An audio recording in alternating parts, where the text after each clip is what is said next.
You walk toward the door, and the air already feels different. Outside the streets are noisy, hawkers crying, gamblers laughing, carriages rattling along the cobbled lanes, but here the sound thins out as if it dares not follow you. The wooden frame looms taller the closer you get, painted red once but faded now to a brownish rust, lacquer peeling like a scab over rot. Lanterns hang on either side, glowing faintly in the dusk, their red paper bellies trembling in the breeze. The characters painted on them are bold, confident, announcing to the city that pleasure waits inside, but you know they also announce something else. Once you cross this threshold, you do not return the same. Behind those lanterns, behind that door, there is no home, no family, no freedom, only the endless cycle of nights, strung together by debt, duty, and humiliation. You swallow, throat dry, and push it open. The smell strikes you first, not the sweet promise of incense alone, though coils of sandalwood burn in dishes, sending streams of perfumed smoke up to curl around beams. Beneath it lurks the sour tang of sweat, the sharp sting of unwashed clothes, the faint rot of sickness clinging to the walls. It is the smell of people pressed too close together, of bodies asked to do too much, of paint and powder trying and failing to mask decay. You step inside, and it clings to you immediately, soaking into your skin, into your hair, into the back of your throat. Light is different here. Outside the sky still held a trace of blue, but in here the lanterns reign. Red, always red, casting everything in their glow, red on the curtains, red on the robes of the servants, red on the painted lips of the older boys who glance at you with unreadable eyes. Red makes the world smaller, warmer, but not comforting. It makes it claustrophobic, a box lined in velvet where you are trapped like an insect pinned under glass. Your shadow is caught in the glow and stretched long across the polished floorboards. For a moment you feel as though you have stepped into the inside of someone's mouth, hot and red and waiting to swallow. She sits at the far end, waiting. The madam, her hair piled high, ornaments catching the flickering light, her face powdered so pale it looks carved. She is not old exactly, but age has etched itself into the corners of her eyes, lines like tiny cracks in porcelain. Her gaze fixes on you before you take 2 steps inside. You feel stripped by it, measured, weighed like a merchant weighing grain. Except you are not grain. You are the sack itself to be sold. She lifts one hand, lacquered nails tapping against her teacup, and crooks her fingers. You obey without thinking. Already obedience has been carved into you by necessity. Closer now, you see the others. A row of boys sits along the wall, some younger than you, some older, all painted, powdered, trained to be still. They wear silk robes dyed in rich colors, embroidered with flowers or phoenixes, but the fabric hangs loose on 2 thin shoulders. Their eyes are downcast, lashes lowered, but you feel the weight of their glances when the madam is not looking. They study you the way trapped animals study a new addition to the cage, gauging whether you will survive, whether you will fight, whether you will collapse. Their silence is not ignorance, it is strategy. Words are dangerous here. Words can reach ears that turn them into punishment. So they say nothing, but their eyes tell you everything. The madam's voice is smooth, almost kind. She asks you questions. Your name, your age, whether you can sing, whether you can write. It is not curiosity, it is inventory. Each answer is another tally in her head, another coin added or subtracted from your worth. When you hesitate, she smiles, and the smile is not comfort, it is a blade. She claps her hands once, and servants move around you, guiding you deeper into the house.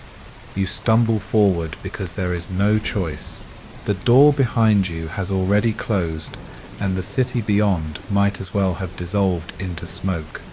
The hallway stretches long, lined with painted screens, birds in flight, plum blossoms, mountain peaks. But the colours have dulled, rubbed thin by years of fingers brushing them as clients stagger down the passage. You hear laughter, not free laughter, but the shrill, practised kind, trained to soothe and flatter. You hear the low murmur of men's voices, the clink of cups, the scrape of dice across a table. Perfume wafts from open rooms, thick enough to choke, layered with the smell of wine spilled on silk cushions and meat, left too long in dishes. Every room is a stage, every curtain a backdrop, every body inside an actor performing a role that never ends. Your chamber is not yours. It belongs to the house, like everything else. A thin mattress on a wooden frame, a single cracked mirror propped against the wall, a lacquered box with paints and powders waiting for your face. The servant sets the box down and instructs you to sit. You obey. Brushes sweep across your skin, painting your lips red, your cheeks pale, your brows darkened into delicate arches. You are not meant to look like yourself. You are meant to look like an idea, a fantasy sculpted out of powder and cloth. The silk robe they drape across your shoulders is heavy, too heavy for your thin frame. It pulls at you, drags you down, its embroidery scratching your skin. You want to pull it off, to breathe, but the servant's hands are firm. You sit still. The mirror does not lie, but it does not tell the truth either. The face staring back at you is yours and not yours. The heavy brow ridge softened by powder, the jawline blurred by paint, the hollow cheeks disguised with colour. You look elegant, fragile, desirable, but you know underneath the makeup, your stomach twists with hunger, your back aches from standing too long, your skin itches with sweat, the mask smiles, the body suffers. That is the way of this place. Evening deepens. The lanterns outside your room are lit, their glow spilling down the corridor. Footsteps echo. Voices grow louder. The house wakes fully. You are told to wait until called, to sit quietly, to rehearse the posture of grace. Knees folded, hands resting like delicate petals, back straight no matter how it screams in protest. The hours stretch. You count your breaths, your heartbeats, anything to anchor yourself. Every sound outside your door is a warning. The creak of the floorboards, the rattle of dice, the cough of a client already drunk. You know soon it will be your turn. When the door slides open, the madam stands framed in the lantern light. She gestures. You rise. The robe weighs you down like chains. The painted smile sticks to your lips like glue. You step into the hall, and the air feels thicker, heavier, filled with smoke and noise. Patrons fill the main chamber now, their silk robes gleaming, their laughter sharp as glass. They glance up as you enter, eyes like hands reaching out, stripping you bare despite the fabric. The madam introduces you, her voice smooth, polished. You bow, knees trembling. They nod, some smiling, some already drunk enough to leer. In that moment you understand fully. The door you entered earlier was not a door at all, but a trap. It closed behind you, not with a click, but with a silence that is louder than any lock. You are inside now, and there is no leaving. The lanterns glow red, the wine flows, the dice roll, and your life has been rewritten into the script of this house. You do not own your body. You do not own your name. You do not even own the hours of the night. All of it belongs to the brothel, to the madam, to the clients whose eyes slice into you as cleanly as knives. The door is gone, and so is the world outside. Only this remains. And so begins the first night. It will not be the last. The red lanterns will burn, the dice will clatter, the incense will coil through the air, and you will learn what it means to endure, because here, endurance is the only thing left to you. They begin by remaking you, not with kindness, but with calculation. The body you walked in with is not the body they want. It is too raw, too human, too yours. They will carve it into something else, something elegant, something consumable, something they can sell, and so the breaking begins. The first lesson is posture. You are forced to kneel on the polished boards until your knees scream, back straight as a rod, shoulders pulled back, chin tucked at just the right angle. Too low and you look submissive, too high and you look insolent. There is only one perfect tilt, and you must hold it until sweat drips down your back and your muscles twitch. The madam paces the room with a bamboo switch. When your spine bends even slightly, it slaps against your shoulder blade. The pain is sharp, but sharper still is the humiliation of knowing you are expected to thank her with your silence. Then comes the face. Powder is rubbed into your skin until you choke on the dust, lips painted red, so bright it looks like your mouth has been cut open. They darken your brows into thin arches, reshape your eyes with ink, tint your cheeks so you look flushed, alive, eager even when you are exhausted. The mirror lies to you every night, telling you that the boy who stares back is beautiful, delicate, desirable. But you know the truth beneath the mask. Hollow cheeks, cracked lips, bruises hidden under layers of paint.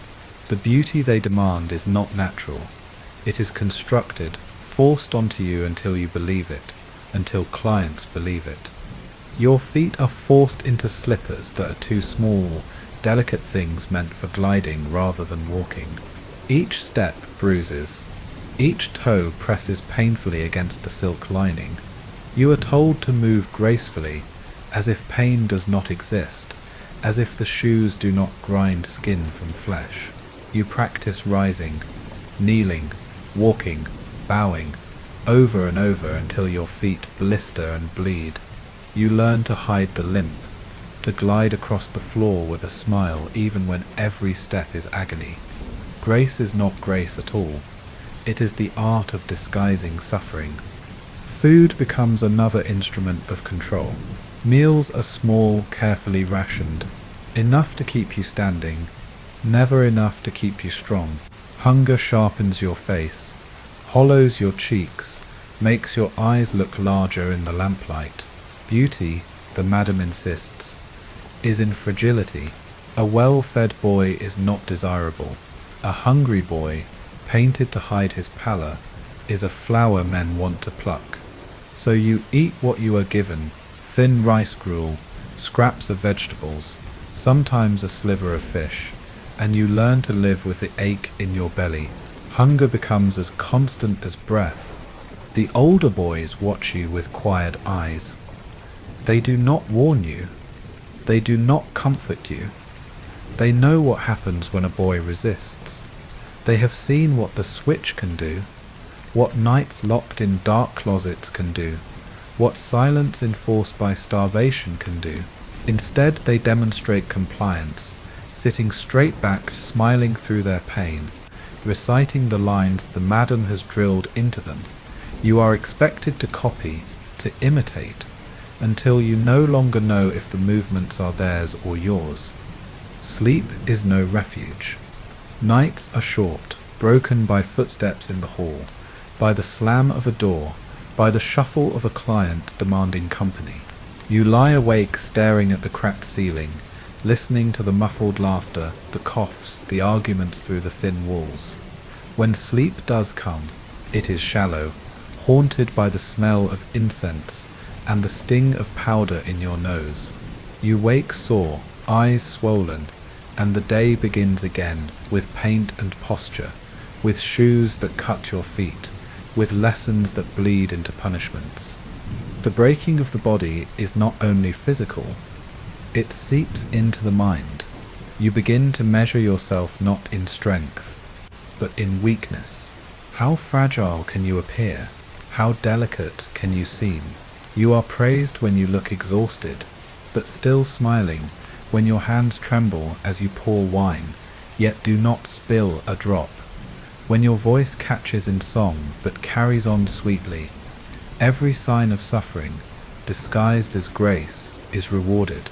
You are no longer allowed to be human. You must be a performance of humanity, a fragile ornament men can admire, touch, possess. Sometimes, in the quiet between lessons, you touch your face with your bare hands, wiping away the powder, seeing the boy beneath. His brow is heavy, his jaw strong, his skin rough from sun and wind. He looks like someone who should be running through fields, climbing trees, shouting in the streets. But that boy is disappearing. Each day he fades, buried beneath powder, beneath silk, beneath hunger and pain. In his place grows the brothel's creation, a fragile, painted thing that smiles when commanded and suffers in silence. The madam tells you it is for your own good, that beauty is your only weapon, that obedience will save you. You nod, because what else can you do? You already know the truth. Beauty is not a shield here, it is a chain, and every time you paint your lips, every time you bow with aching knees, every time you smile while your stomach twists with hunger, the chain tightens. The breaking of the body is not sudden. It is slow, methodical, relentless. Day after day, lesson after lesson. The body you once thought was yours bends, cracks, reshapes itself into what they demand. One morning you wake and realize you no longer walk the way you once did, no longer sit the way you once did, no longer even think the way you once did. The boy who came through the door is gone. In his place sits someone graceful, delicate, fragile, someone useful, someone broken. The body is already reshaped, made thin and fragile, but the body alone does not sell. A husk without a performance is useless, and so the training begins, not to make you stronger or wiser, but to make you pleasing, to turn you into an instrument. Men can play at their leisure. The house is a theatre, and you are forced onto its stage long before you understand the rules of the play. They start with music. A bamboo flute is pressed into your hands, smooth and polished, smelling faintly of the lips that have touched it before. Your fingers are guided onto the holes, your breath pushed out in ragged bursts that squeal instead of sing. The instructor, one of the older boys, shakes his head, lips red from paint, eyes tired from years of the same drills. He does not scold, not loudly, but his correction is sharp, his patience born not of kindness but of resignation. He knows what happens to boys who fail to charm. You practice until your breath rasps, until your chest burns, until the notes wobble into something resembling music. The flute is not your instrument, it is the brothel's, and you are only another mouthpiece. Then come the songs.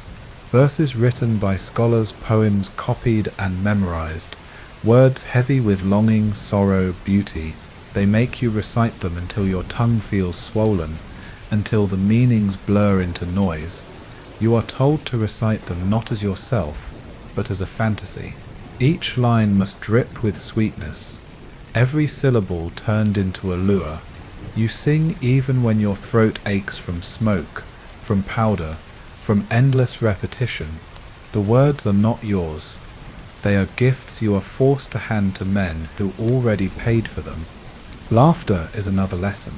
Not real laughter, never real. They teach you the kinds of giggles that please different clients. A soft chuckle to flatter an older man. A high, tinkling laugh for those who crave youth. A breathless gasp for those who want to feel powerful. Your mouth becomes a tool, shaping sounds that are not joy but currency. You laugh when commanded, when expected, when survival demands it. And after enough practice, the laughter almost sounds natural, even to your own ears. Almost. Movement is trained as much as sound. You are taught how to bow, how to tilt your head, how to pour wine so the sleeve of your robe falls just so, revealing the pale line of your wrist. You are shown how to glide across the floor as though your feet are weightless, even when they bleed inside the silk slippers. You practice kneeling and rising until the motions are seamless, until they look effortless.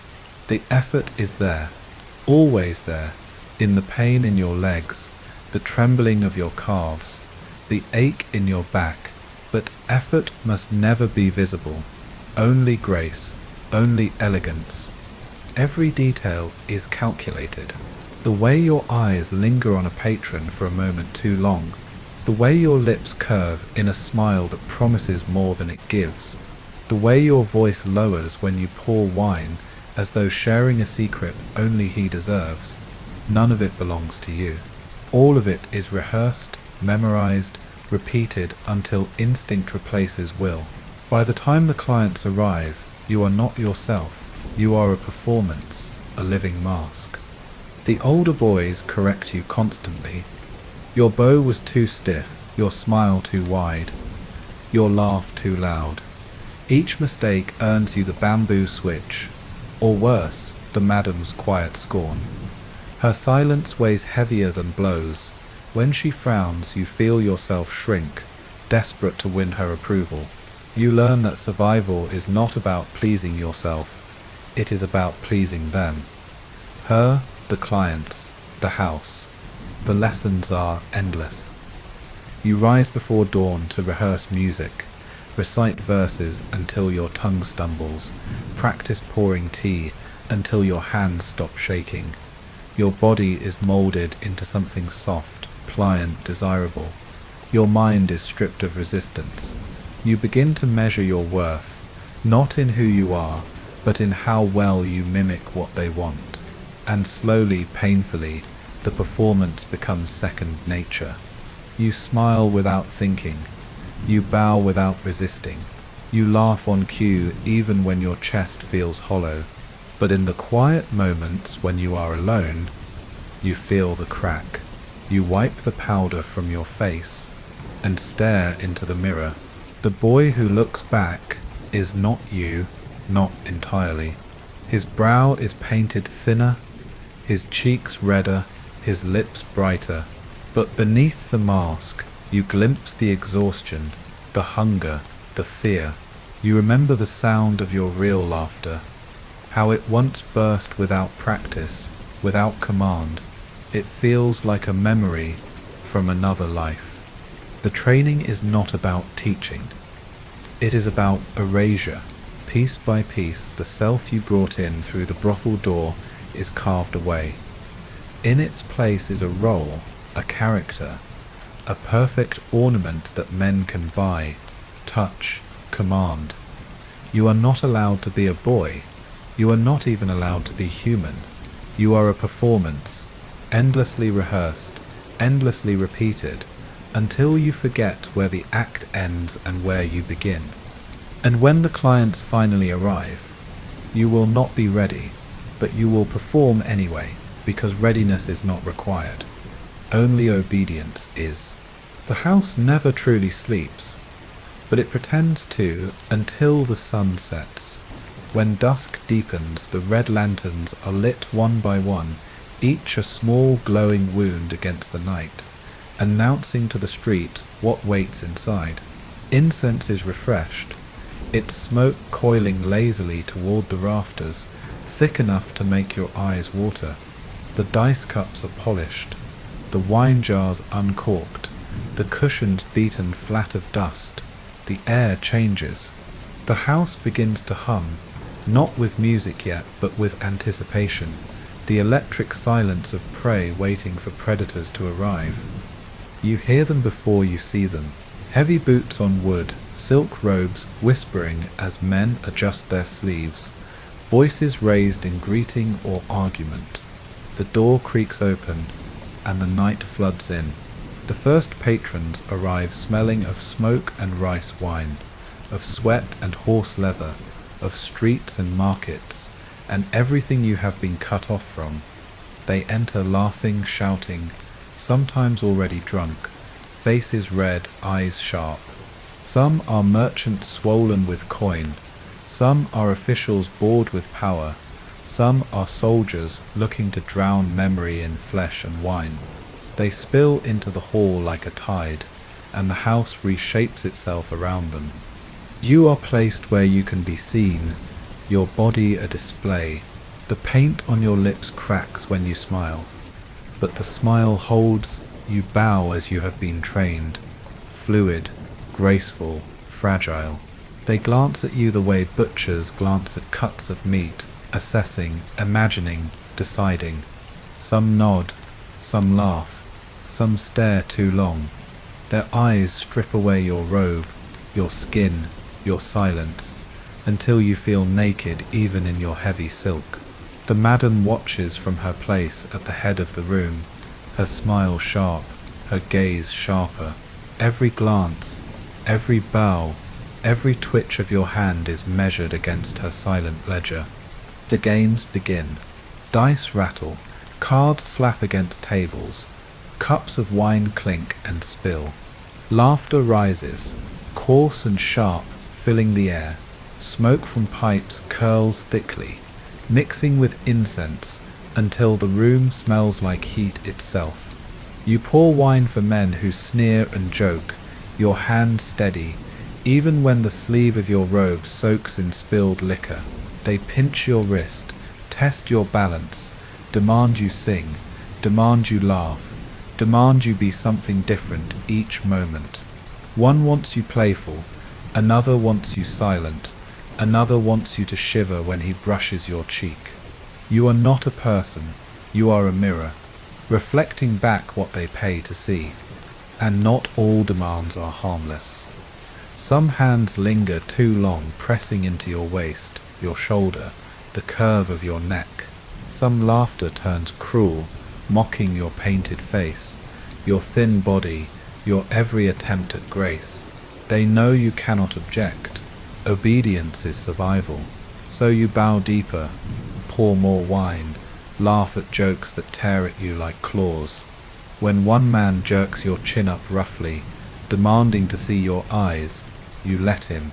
His gaze bores into you, searching not for who you are but for what you can give. You drop your gaze quickly, as taught, and the madam nods from across the room. You have pleased her by pleasing him. The hall swells with noise as the night deepens. Some patrons gamble, slamming dice against the table, cursing or cheering. Others sink into cushions, demanding songs or poems. You are called upon to recite verses you memorized until your tongue aches, to sing until your throat burns, to smile until your lips tremble. The flute is pressed into your hands, and you blow until your lungs sting, the notes trembling, swallowed by laughter and clatter. Your performance is not to be heard, it is to be seen, proof that you can perform at all. Then comes the moment every boy dreads. A patron points, sometimes with a finger, sometimes with a glance, sometimes with nothing more than a slurred word. The madam nods. And suddenly, that boy is no longer in the hall. He is led away, behind a screen, up a staircase, into a smaller room where the laughter is muffled, but the demands are louder. When the curtain closes behind him, the other boys do not look. They lower their eyes, bow deeper, pour more wine. To acknowledge it is to risk being chosen yourself. To ignore it is survival. When the boy returns, if he returns, his paint is smeared, his robe crooked, his smile thin. He sits again silent, and the cycle continues. Sometimes he does not return at all. His absence is never explained. Another boy takes his place. The patrons do not notice, or if they do not care. The night is long, and the supply of boys is endless as long as hunger exists outside those painted doors. You feel your turn looming. Each time a patron's eyes linger on you, your stomach knots. Each laugh you give, each bow, is a thread pulled tighter around your throat. You know it is only a matter of time before a finger points at you, before the madam nods, before the curtain closes, and you are swallowed by the part of the brothel no one speaks about. For now you pour wine, smile, sing, bow, you endure, because endurance is all there is. The night stretches on, a blur of smoke, dice, laughter, and fear. The lanterns burn low, wax pooling at their bases. Patrons grow drunker, louder, angrier. Some fall asleep at the tables, heads on arms, while others grow more violent with each cup.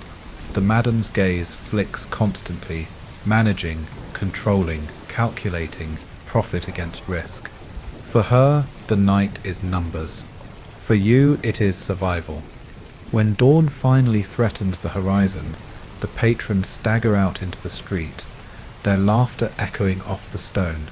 The hall is left wrecked, wine spilled across cushions, dice scattered on the floor, incense burned to ash. You are dismissed to your room, robe heavy with stench, paint smeared with sweat. You collapse onto your thin mattress, body aching, ears still ringing with laughter and commands. The red lanterns outside are extinguished, one by one, but the glow lingers in your eyes long after you close them. You survived another night, that is all that matters.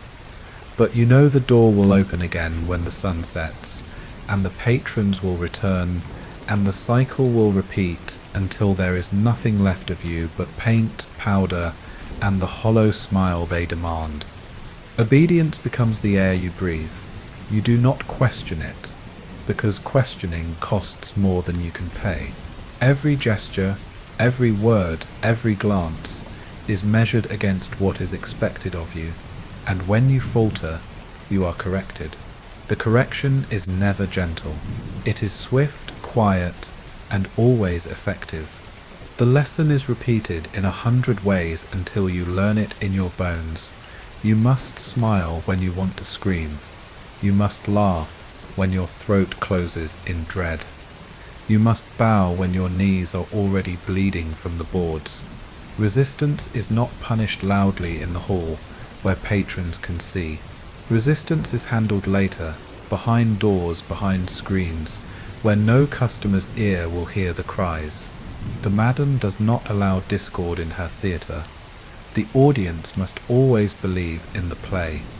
Sometimes the punishment is the bamboo switch, cracking across your shoulders until welts rise. Sometimes it is hours spent kneeling on salted tiles until your skin splits and stings with every breath. Sometimes it is silence, food withheld until your stomach knots itself in agony, but most often it is shame. Being pulled before the others, being forced to recite your mistakes, to bow and beg forgiveness, while the rest stare with eyes that reveal nothing but think everything. You learn that shame burns hotter than pain. It lingers longer, crawling inside you, until you carry it with you, even after the welts fade. And so you obey. You bow deeper, you smile wider. You train your face into a mask that never cracks. When a patron makes a cruel joke at your expense, you laugh until your ribs ache from holding it in. When a hand strays too far across your robe, you lower your eyes and do not flinch. When dice are thrown at your head for a laugh, you pick them up, roll them again, smile as if you enjoyed it. To resist is to invite the back room. To obey is to live another night. You see the older boys, and how well they have mastered it. They smile with a grace that looks effortless, though you know it is rehearsed 1,000 times. They pour wine with steady hands, no matter how many bruises hide beneath their sleeves. They bow perfectly, rise perfectly, laugh perfectly. They do not resist. Not because they have forgotten how, but because they have learned that resistance is a currency too expensive to spend. Their eyes are tired, their faces painted, their bodies thin, but they survive, and survival is all the house asks of you. The clients know it too. They can smell obedience. They test it like predators, test prey, pushing, prodding, waiting for a flinch. Some delight in it, laughing as you bow lower with each insult. Others take it as their right, a coin they paid for and thus expect. The cruelest are the ones who grow bored with obedience, who demand fear, who seek tears, who thrive on seeing the mask crack. Even then you learn to perform. You cry prettily, you plead softly, you let them believe they have broken you, even when you are only acting. You give them what they want, because what they want is the only thing that matters. Your body aches constantly, knees raw, back stiff, feet blistered, but you show none of it. Pain is private, endured silently, hidden beneath silks and paint. You smile with cracked lips.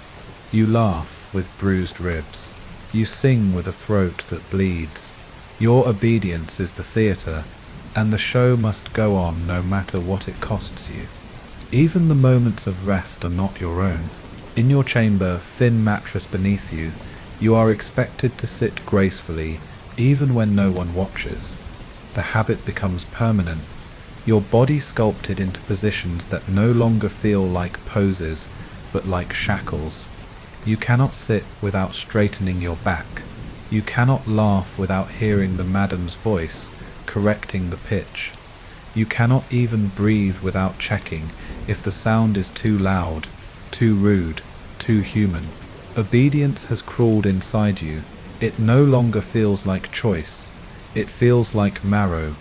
And yet you remember, sometimes in dreams, sometimes in flashes, what it felt like to be unbroken, to laugh without practice, to run without slippers cutting into your feet, to eat until your belly was full. These memories come like knives, cutting through the paint, reminding you of the self that once was, but they fade quickly. The madam's voice, the bamboo switch, the endless demands of clients, they push the memories away, bury them under layers of paint and silk, until you are unsure if they were ever real. You tell yourself obedience is safety, that each bow and smile is a shield, but you know the truth. Obedience does not protect you. It only delays the moment of harm. It makes you easier to use, easier to endure, easier to sell. You survive not because obedience keeps you safe, but because it makes you less trouble to break. And still, you do it. You bow, you laugh, you kneel, you smile, you obey. Because here, obedience is not a choice. It is the price of existing another day in the red glow of lanterns, in the thick perfume of smoke and wine, in the endless night that has swallowed you whole. They are here one night, and the next night they are not. That is how it happens. No warnings, no farewells, no explanations. A man you shared rice gruel with yesterday, who laughed hoarsely over dice, who leaned against your shoulder when the lanterns finally burned low. His bed is empty come morning, his robe folded neatly on the frame, his lacquered box of powder closed as if he had never touched it. The air in the chamber tastes thinner, like something has been removed from it, and everyone feels it, but no one names it. The madam never announces departures. She does not need to. She keeps her ledgers neat, her lips painted, her silences sharp. When a young man vanishes, she simply nods more briskly that night, as if she has balanced her accounts and the world has aligned again. The others follow her lead. They do not ask. They do not speak. They pour wine, they sing, they laugh when commanded. Because to ask is to invite notice, and to invite notice is to risk being the next name scratched from the ledger. The first time you witness it, you wait for explanation. Surely someone will tell you where he has gone, whether he has been sold to another house, or taken by a patron with too much money and too few scruples, or carried off by sickness to a place no coin can bribe, but no one tells you.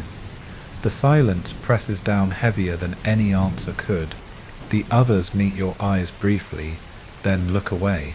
Their glances say, "Do not ask. Do not remind us. Forget quickly, or you will not last." Rumors swirl, of course, but rumors are smoke in this house, shapes without bodies, shifting to fill the gaps left by missing men. Some say the vanished have been purchased by officials, carried in closed carriages to grand estates where they will never see daylight again. Some whisper of debts too large, boys traded as payment. Others mutter about sickness, about fevers that leave bodies too weak for the stage, carted away before dawn to prevent patrons from noticing. You never know which story is true. Perhaps all of them are, perhaps none. The only certainty is that the bed remains empty, the robe remains folded, the name is erased. The older ones take it calmly. They have seen too many vanish to be surprised. They sit a little straighter, sing a little louder, bow a little deeper, as if to prove their usefulness.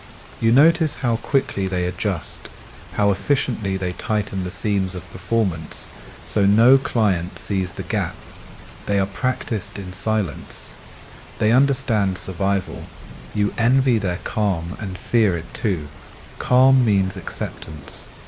Acceptance means you have been here too long. You begin to measure the house in absences rather than presences. This man's laugh no longer echoes in the corridor. That man's cough no longer rattles in the dark. The space they leave behind is filled quickly by new faces brought in trembling, by younger men pressed harder into service, by louder laughter demanded from the ones who remain. The brothel does not stop. The music does not pause. The dice still rattle. The wine still flows. The vanishing is only a brief stutter in the endless script. But in private, you carry them with you. At night, when the house is finally quiet, you whisper their names in your head. Not aloud, you dare not risk that, but silently, like a prayer, you line their names up one after another, and recite them as if memory itself could protect you from becoming one of them. Each name is a warning. Each name a tally of how fragile you are, how quickly you could dissolve into the red smoke of lantern light and be forgotten. Sometimes a new face takes the missing man's place by the window or at the gaming table. He smiles nervously, painted lips trembling, robe too heavy for his thin frame.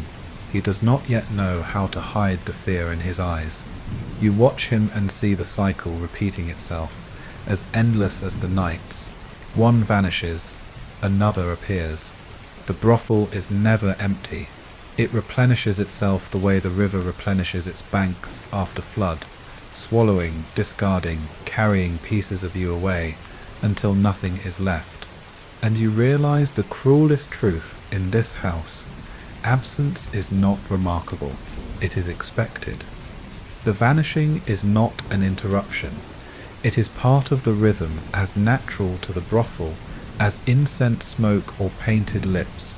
One day, when your bed is the empty one, and your robe folded neatly, the others will look away too. They will not ask, they will not speak, they will continue the performance, and your name will join the litany of vanished, whispered only in silence, until even silence lets go. The lanterns make everything look beautiful, even sickness. Their red glow hides pallor, disguises sweat, paints fever into a flush that could almost pass for a lure. To a drunk patron leaning too close, the difference between life and sickness is a matter of candlelight, but you who live here every day can see it. You can smell it.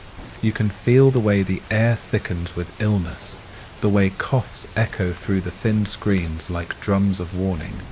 At first it is only one man coughing, a dry rasp muffled into his sleeve. He powders his face heavier paints his lips brighter, and keeps singing.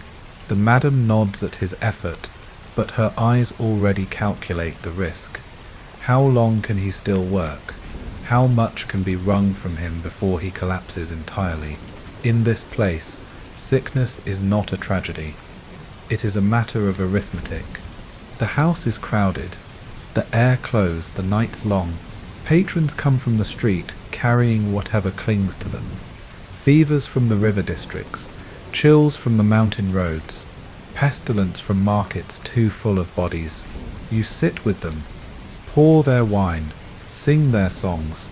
Their breath mingles with yours. Their hands touch your skin, your robe, your face. You cannot avoid what they bring. And so sickness moves through the house like smoke, curling into lungs, sliding into bones. When the fever comes, it does not ask permission. First you feel the heat, too much, even in winter.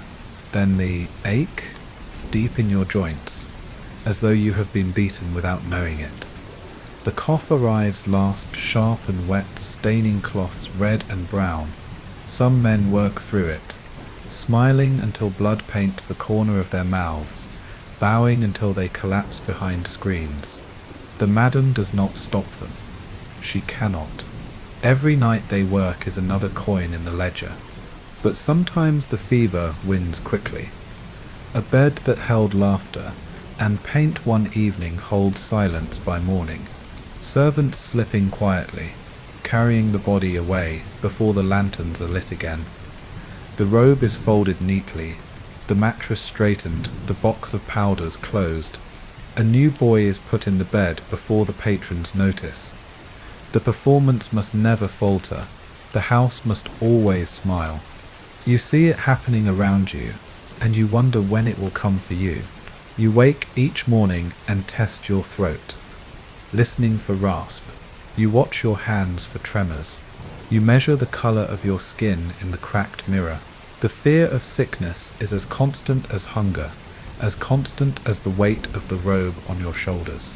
You pray silently, not for health, but for time, for enough days strung together to make the suffering worthwhile. The older men do not speak of it. They have seen too much, lost too many. They keep working, their eyes heavy, their voices hoarse, their bodies trembling under silk. They know that to complain is to draw the madam's eye, to invite punishment or replacement. Better to cough into a sleeve, to wipe blood from the lips when no one looks, to keep smiling until the body fails completely. The smell of incense grows stronger each night, as if the coils burning in the corners can mask the odor of sweat, of sickness, of slow decay. But you know the truth. Incense cannot hide the sound of a cough, cannot cover the trembling of hands that pour wine, cannot disguise the fever burning behind painted cheeks. It is perfume sprinkled on rot. Patrons notice sometimes, though rarely. One frowns when the wine trembles in a fevered hand. Another laughs when a cough interrupts a song, assuming it part of the performance. Only when a man collapses outright, fainting into a patron's lap or bleeding onto the floor, does the illusion break. Then there is uproar. Shouts, curses, demands for refunds. The madam bows, apologizes, smooths the matter with money or drink. The sick man is gone before the lanterns burn low again, his absence explained away with vague words like travel or rest. But you remember every cough, every fevered face, every body carried away in silence. You remember the way the lantern light made them look alive, long after they were already slipping away. And you know that one day, perhaps soon, the light will paint your face too, masking the fever in your skin until it is too late. The house does not pause for illness. It does not mourn. It does not close its doors. The dice still roll. The cups still clink. The songs still rise. Disease is only another cost, another line in the ledger, another reason to keep the incense burning. And so you smile, you bow, you sing, even when your throat is raw, even when your lungs ache, even when you feel the heat building in your chest.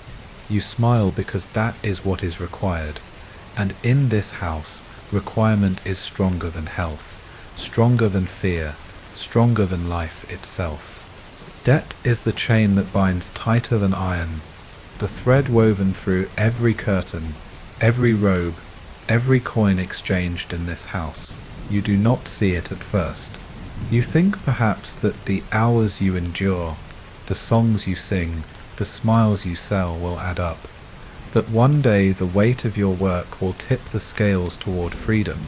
But then the madam shows you the ledger, and you understand. Every coin that touches your hand is already spoken for.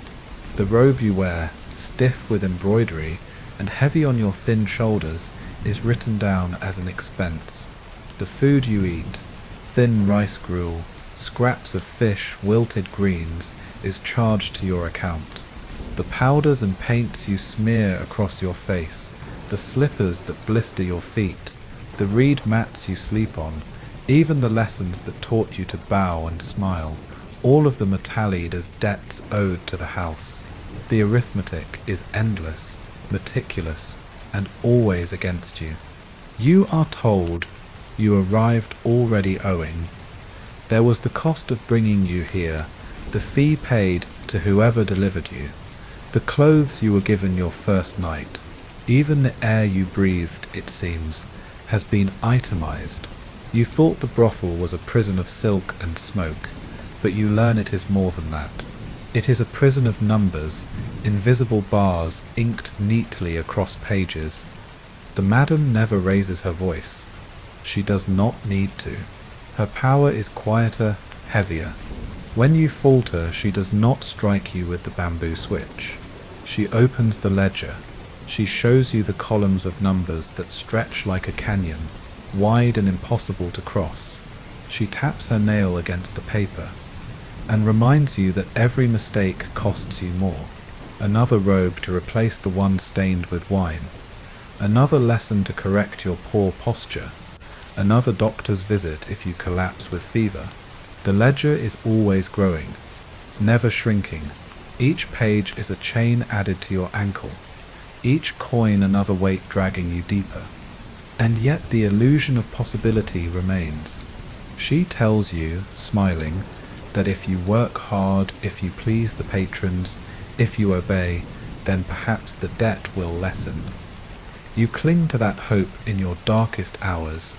You imagine yourself walking free through the door, the red lanterns fading behind you, the city spread out before you like a map. You imagine breathing without incense, walking without silk, but deep down you know no one leaves with their debt repaid. The numbers are designed to climb, not to fall.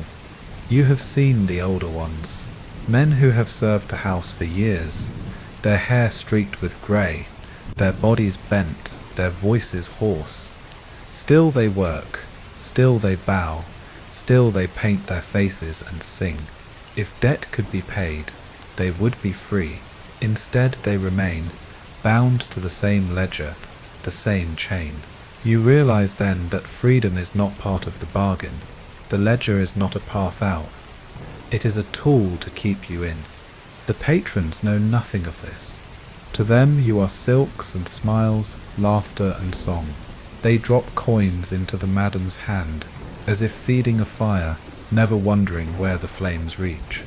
They see you pour wine gracefully, sing sweetly, kneel obediently. They do not see the chain, but you feel it with every movement. It drags behind you in the sound of the dice, in the smoke of the lanterns, in the hush of the corridors. And sometimes, when the house grows too quiet, you let yourself imagine what it would be to refuse, to walk out the door and never return, to tear the robe from your body and let the debt fall like ash. But you know better. The chain does not end at the madam's ledger. It stretches into the street, into the hands of officials, into the pockets of patrons, into the eyes of men who profit from silence. To break it would not free you, it would destroy you. So you do what you have always done. You bow, you smile, you sing, you laugh, you endure, you live night after night under the red lanterns, telling yourself that survival is enough, that one more night is victory, that the chain around your ankle is lighter than it feels, because the alternative is despair, and despair has no profit even for the house. And when you lie awake on your thin mattress, the ledger's numbers march across your mind like soldiers. You close your eyes and whisper the same lie to yourself again and again. One day the debt will be paid. One day the chain will break. One day you will walk free. You know it is not true. But in this place, hope is the only currency they cannot yet measure, and you spend it carefully, night after endless night. From the street, it looks like splendor. The red lanterns glow like jewels against the night, their light spilling across polished wood and silk curtains. Music drifts through the shutters, delicate strings and flutes, laughter trailing after it like perfume. Passers-by see painted faces framed in lamplight, robes embroidered with cranes and flowers, lips red as lacquer. To them the brothel is a palace of beauty, a place of pleasure and refinement. They never step inside, and so they never see the cracks. The illusion is carefully arranged.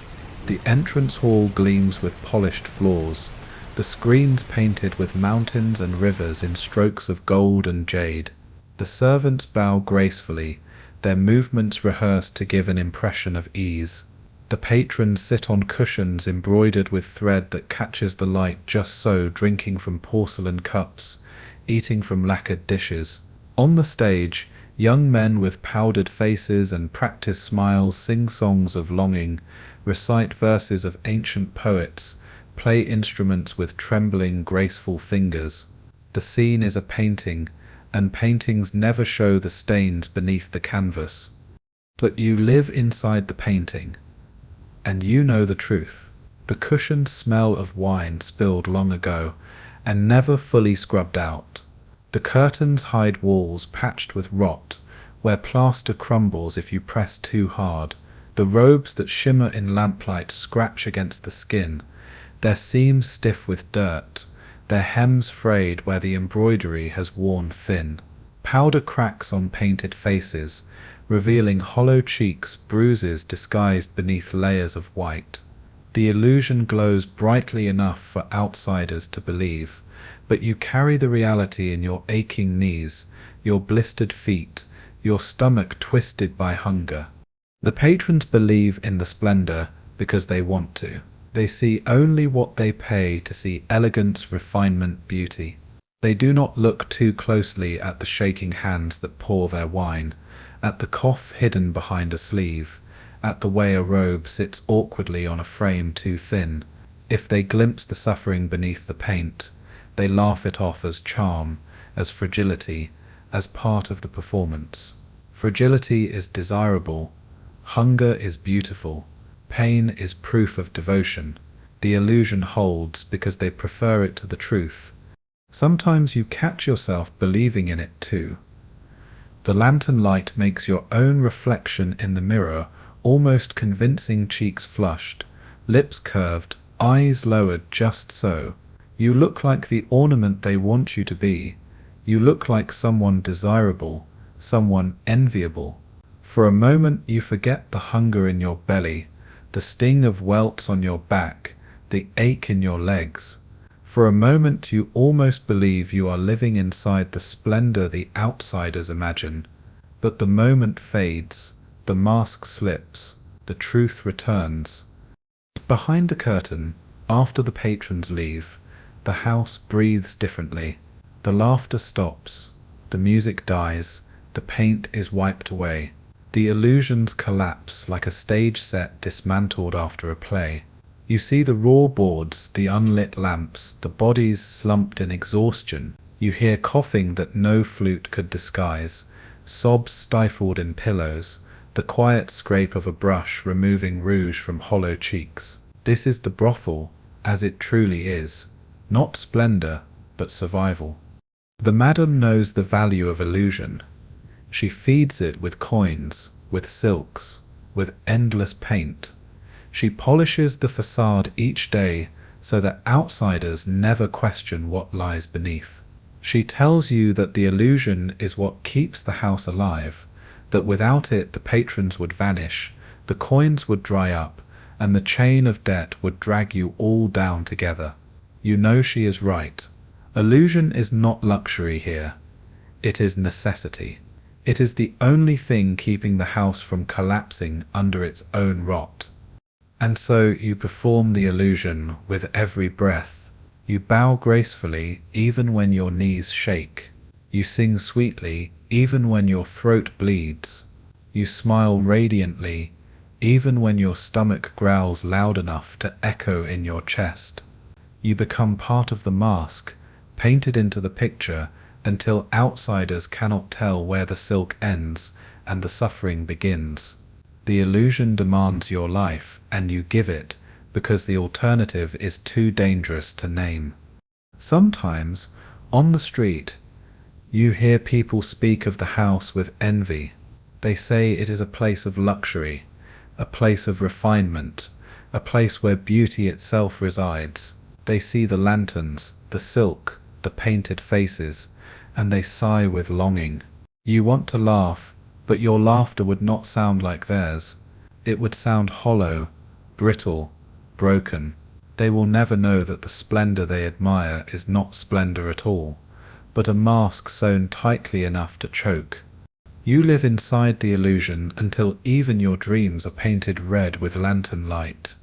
You forget the world beyond the curtains, the taste of real food, the sound of genuine laughter.